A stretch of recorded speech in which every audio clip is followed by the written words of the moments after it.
aí pessoal do Facilitando a Medicina, tudo bom com vocês? Eu sou Cleverson Delvec e a gente vai para mais uma aula referente à biologia celular e molecular. Essa playlist que a gente está fazendo aqui, e hoje a gente vai falar aí sobre mais um assunto importante que você já deve ter visto, que são os nucleotídeos. Mas antes, eu quero te falar para você aí se inscrever no canal, aquele botãozinho vermelhinho que fica ali embaixo, para você participar aqui da nossa comunidade no YouTube e sempre receber mais conteúdos, que a gente está aqui quase todo dia jogando vídeos novos para você.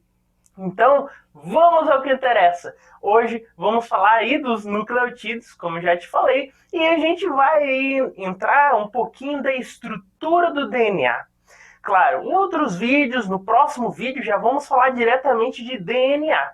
Mas vamos ainda falar de organelas das células, vamos falar de cromossomos, genes, um estudo completo realmente sobre biologia celular e molecular. Então vamos lá para a nossa estrutura do DNA.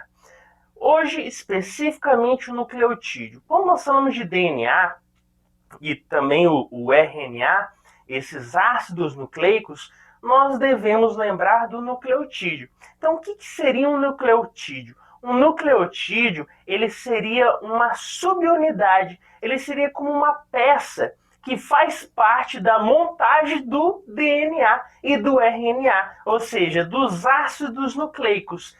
Então, quando falamos de nucleotídeo, nós já lembramos, é uma peça, é uma subunidade que faz parte do nosso DNA, dos ácidos nucleicos do nosso corpo. Belezinha? Então, para ficar bem fixado na nossa mente, o que é um nucleotídeo? Olha na imagem, aqui a gente vê que o nucleotídeo possui uma estrutura. E qual é a estrutura do nucleotídeo? O nucleotídeo possui uma pentose. A pentose que possui 5 carbonos, por isso penta, 5 carbonos, beleza? E ligado a essa pentose, que é um açúcar, vai estar sendo ligado um fosfato. E ainda ligado a essa pentose está a base nitrogenada. Tranquilo? Então, quando a gente fala de nucleotídeo, ela é uma pecinha que faz parte da montagem ali, da conformação do nosso DNA. E na sua estrutura, quando a gente vai ver realmente o que é um nucleotídeo, a gente encontra o que está nessa imagem. Nós vemos a pentose, que é um açúcar ligado a um fosfato e a uma base nitrogenada. E as bases nitrogenadas, você já deve ter ouvido falar em alguma vez, que seria a adenina, a citosina, timina e a guanina. Também possui a uracila, que a gente vai falar especificamente de todas essas bases nitrogenadas ainda nesse vídeo. Então, o nucleotídeo, guardou, é a pecinha que vai ali juntar uma com a outra para formar o DNA. É como se fosse um Lego, vai juntando o nucleotídeo aqui, outro aqui, outro aqui, outro aqui, e aí forma o nosso DNA. Beleza? Então, como a gente viu anteriormente, esse nosso nucleotídeo, essa pecinha que forma o DNA, os ácidos nucleicos, ela possui o que? Pentose, fosfato e a nossa base nitrogenada. Agora eu quero chamar sua atenção para a parte da pentose.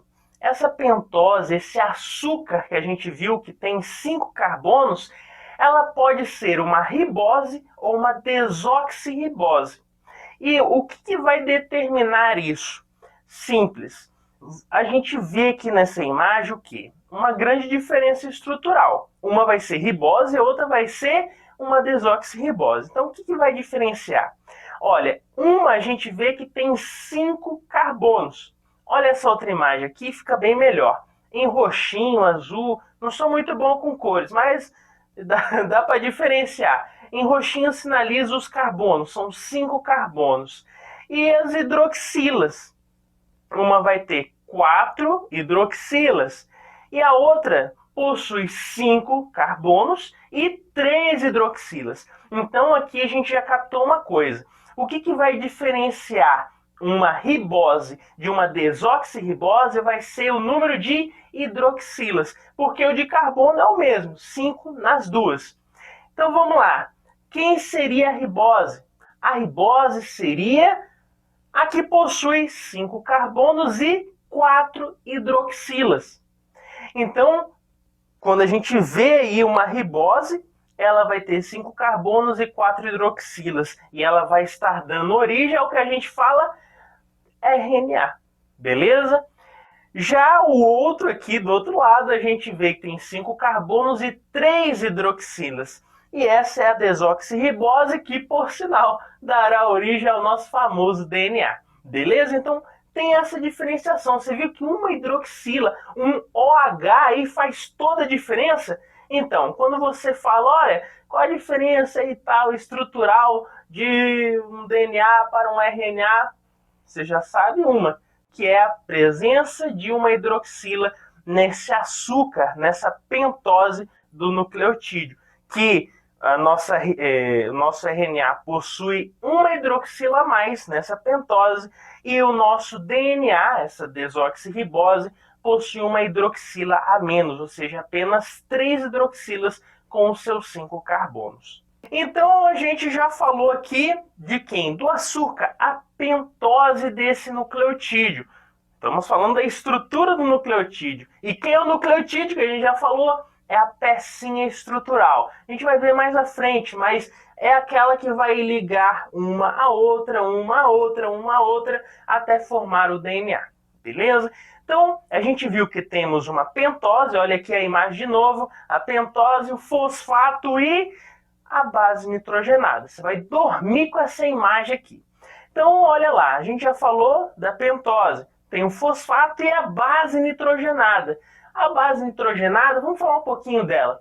Essa base nitrogenada, ela pode ser de dois tipos. Ela pode ser uma purina ou uma pirimidina. Beleza? Agora, um macete que eu vou te dar. Água pura. Como assim água pura? É para você lembrar quem são as purinas. Água pura. Pura de purina. Água pura. A de adenina, água, né? Vem o G depois, aí você já faz um joguinho. O G de guanina.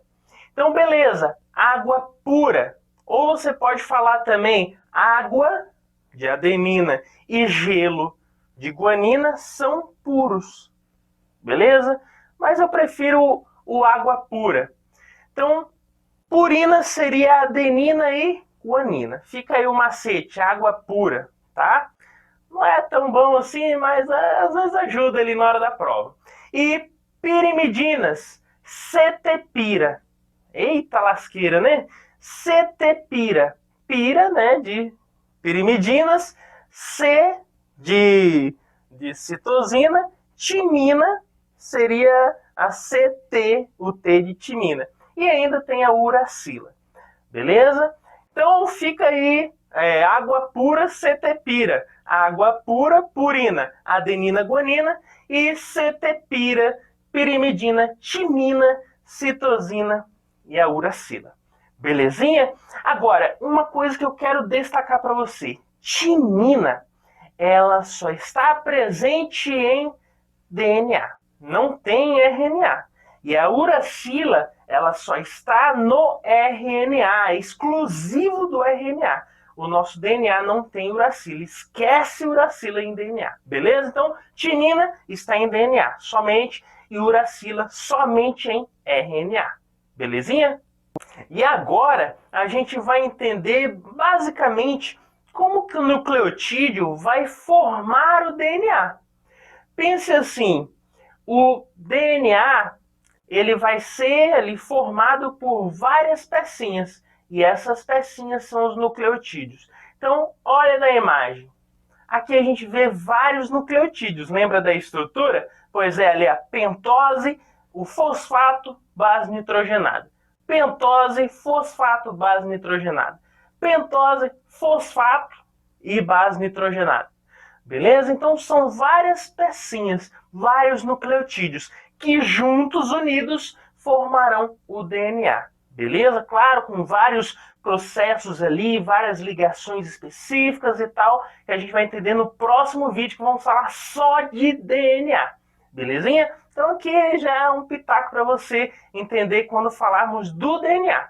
Então olha aí, nós vemos o que? Vários nucleotídeos. E agora olha essa outra imagem. Agora o negócio já ficou legal. O que a gente vê aqui? Lembra da pentose, o açúcar, que a gente já falou lá no início? Essa pentose, ela vai ter uma hidroxila livre, um OH livre. E esse OH vai se ligar a um fosfato que estará ali subsequente, próximo a ele, de outro nucleotídeo. E assim eu vou conseguir ligar uma pecinha a outra, um nucleotídeo ao outro. Exatamente como está na imagem. A gente vê ali um nucleotídeo ligado ao outro por meio do fosfato e essa hidroxila livre da pentose. E essa ligação é chamada de fosfodiéster. Então, por essas ligações, eu consigo ter essa interação de um nucleotídeo ao outro. E assim sucessivamente. Vai ter um nucleotídeo se ligando ao outro, e vai formar o DNA.' E olha, sempre, que interessante aqui, ó, na extremidade 5' tem um fosfato livre. E na extremidade 3' tem ali um OH livre. Então sempre vai ter alguém livre para poder sempre outro se ligar, outro nucleotídeo poder se ligar e formar essa cadeia que dará origem ao nosso DNA. Então a gente entendeu basicamente como que vai formando o DNA, vai ligando aí um nucleotídeo ao outro. Mas lembre-se que a fita de DNA ela é dupla, lembra? A gente geralmente vê aquela dupla hélice assim, se enrolando, aquela coisa bonita em espiral. Pois é, mais ou menos assim. Só que ela é dupla, que a gente só viu uma fita, né? Como se fosse só uma fita. E a outra, que ela vai ali se embolar. Pois é, como que ocorre isso? É esse rolo que a gente vê, essa ligação entre uma fita e a outra, vai ocorrer por meio da base nitrogenada. E essa base nitrogenada não vai se ligar aí de qualquer jeito. Elas têm uma ligação específica. E aqui vai outro macete para você. Lembra quais são as bases nitrogenadas que a gente já falou? São as purinas e as pirimidinas. Água pura, cetepira. Água pura, purina, adenina e guanina. Cetepira, pira, né? Que seria as pirimidinas, seria citosina, timina, e a uracila é de RNA. Lembre-se disso, RNA é só uracila, é só do RNA. O DNA não tem uracila. Belezinha? Então, como que se ligaria essas bases nitrogenadas no nosso DNA, na nossa fita de DNA? É agora que a gente vai entender isso. Ó, é fácil. Guarda aí 2 nomes de um amigo nosso aqui, bem íntimo. Agnaldo Timóteo e Gal Costa. Falou, uai, o que isso tem a ver com nossa aula? Pois é, um macete para você. Agnaldo Timóteo. Agnaldo, a adenina. Timóteo, timina. Então, ó, a adenina vai ligada à timina. Então, Agnaldo Timóteo. Então, essas duas vão se ligar sempre. Elas são pares. Sempre vai se ligar a adenina à timina no nosso DNA, ali naquela fita. Beleza? Complementar de DNA. Então, a adenina se liga à timina, Agnaldo Timóteo. Beleza? E a outra, falta quem? A guanina e citosina, Gal Costa. Beleza? Gal, guanina. Costa, citosina. Então lembre-se, Agnaldo Timóteo e Gal Costa. Tranquilo? Fica aí o macete para você. Então a gente já sabe quem vai se ligar a quem aqui. Mas aí vem um conceito chamado conceito de Chargaff.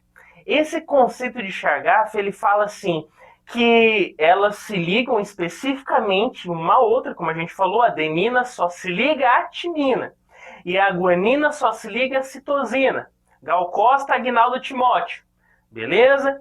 Mas elas são proporcionais. Como assim? Aqui vai um exemplo para você. Se numa questão de uma prova aparece para você, temos 30% de adenina, de bases nitrogenadas. qual seria a porcentagem das outras bases nitrogenadas? E aí, tem como fazer esse cálculo? Tem, porque segundo o conceito de Chargaff, é proporcional. Existe uma proporcionalidade. E que sentido? Se eu tenho 30% de adenina, quem se liga à adenina? A timina, galera. Então, se eu tenho 30% de adenina, eu terei 30% também de timina. Beleza? Então, lembre-se, é proporcional. Aí você fala, pois é, a gente achou da adenina e a timina. 30% para cada uma. Claro, elas estão ali ligadas uma à outra. É proporcional. E do resto, como que eu vou saber? Dá para saber também. A gente achou o quê? 30% de adenina, 30% de timina. Se eu somo os dois, dá 60%. Mas eu quero saber o 100%, eu quero saber tudo, envolvendo as 4 bases nitrogenadas. A gente só sabe de 2. Então, você pega 100% menos o que você já sabe, que é 60%, sobra quanto? 40%. E como falta duas ainda, duas bases nitrogenadas, que seria quem? A citosina e a guanina, a gente vai dividir esse 40% para as duas de forma igual, ou seja, 20% para a nossa guanina e 20% para a nossa citosina. Então é basicamente assim que a gente consegue identificar, apenas tendo uma porcentagem de uma base nitrogenada, você consegue achar de todas as outras. Então o nosso exemplo aqui seria o quê? 30% de adenina, 30% de timina, claro, as duas se ligam sempre, lembre-se disso. Agnaldo Timóteo, a adenina sempre se liga à timina. Então 30% de cada uma. Somando dá 60%. Aí você quer saber o 100%. Então você diminui o 100% pelos 60, sobra 40. Os 40 você divide para as duas bases que ainda faltam, que é a citosina e a guanina, Gal Costa. E aí, 20% para cada uma, totalizando tudo, né, as 4 bases, 30 mais 30, 60. 20 mais 20, 40. 60 com 40, 100%. Beleza? Então essa é a regra de Chargaff. Então, pessoal, com isso fizemos mais um resuminho. Se eu te ajudei, deixa seu joinha, se inscreve no canal e vamos para o próximo vídeo estudar DNA.